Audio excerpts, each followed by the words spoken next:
while it's an opportunity for the public to pay their respects to the late Queen, it also carries deep constitutional significance. And here to discuss this with us is Dr. Bob Morris from the Constitutional Unit at University College London. OK, all right, thank you very much, Dr. Bob. For, I suppose, people like me who haven't got a doctorate in this stuff, why should I really care about the historical significance of a constitutional monarchy? Yes, well, good question. And it's a question we always have to ask. And it's a question, of course, that is asked increasingly in the realms where the Queen is still the head of state of 14 other countries. I would say that what we're looking at the moment is as much a constitutional thing, i.e. where the Queen is head of state, but as much in her persona as the head of the nation. What we live in is a republic with an impartial head of state. And that's the great gift that we've worked our way to through a series of political accidents and struggles over a very long period. But that's where we are. And we're signifying the assent to that arrangement and our admiration for the person who has occupied that role for so long and so faithfully.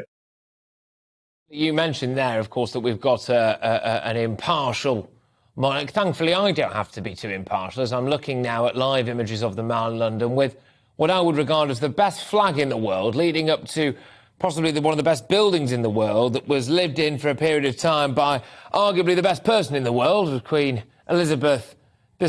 And when we talk about the situation and the setup that we've got here with our constitutional monarchy, and then I look across the water a little bit at mainland Europe and around the world, and they've got, frankly, I'll say it, lesser monarchs. I'm very glad that we're doing things our way. Are you?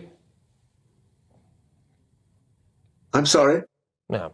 Dr. Bob, are you happy that we've kept our system as opposed to looking at maybe the way that some of the other European countries, for example, have, I suppose, gone about their monarchical business? Do you think ours is a better way of doing things? Well, we're the only one that still has a coronation. There are 8 European countries that have monarchies.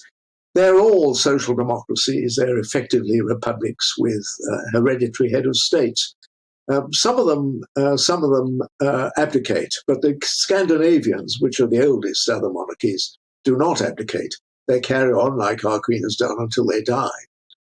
In all these cases, they are almost extreme social democracies. I mean, they're not monarchies in any of the old sense where the ruler was actually his own prime minister and ruled directly over the population.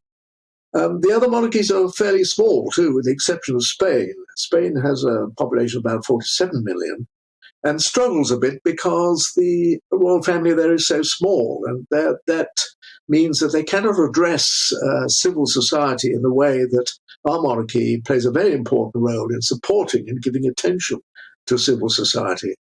In the other countries, only Denmark approaches 10 million. And so we're on a very, very different scale here. And an important decision for the new king will be how far he wishes to slim down, which he has said he wishes to do, the working monarchy.